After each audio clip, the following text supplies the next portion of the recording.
Greetings, Earthlings! My name is Zero Jake. Dual Universe, the Sandbox MMO reminiscent of EVE Online and Space Engineers that was successfully kickstarted almost a year ago, is about to become available to those with alpha access. Gold backers and above, who backed prior to the 7th of September, will be able to access the game at the end of the month.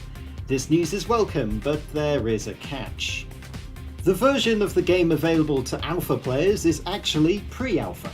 This is because, according to community manager NQ Nomad, we are not quite ready to switch the game into alpha, but we still want to honour our commitment to our backers.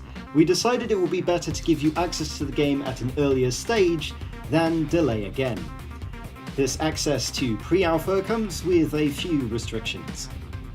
First, this pre-alpha will not feature the game loop that the developers wanted. There are a number of items still being developed that are required before the developers are comfortable with calling the game an alpha. The game should be stable and playable, similar to the versions on display at Gamescom and PAX West, but this version is still very early, so you should set your expectations accordingly.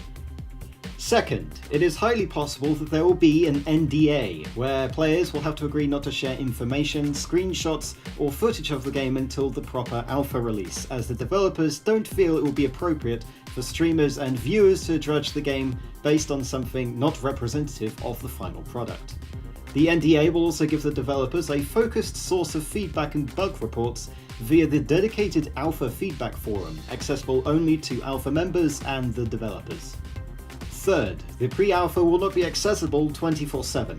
The developers will be announcing times and dates for when the server will be available for testing. This is to be expected, since the server will need to be updated on a regular basis. Once the game reaches a full alpha state, the server should be up and running continuously, aside from maintenance and patching, as was previously planned.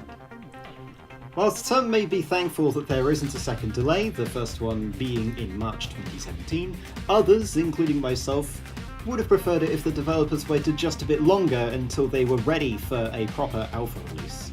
For those of you who want to read the full article or are interested in backing the game, relevant links are in the description below. And for those of you who want to see what progress has been made in the past year, a video summary is in the works, so stay tuned. Until then, my name has been Zero Jake.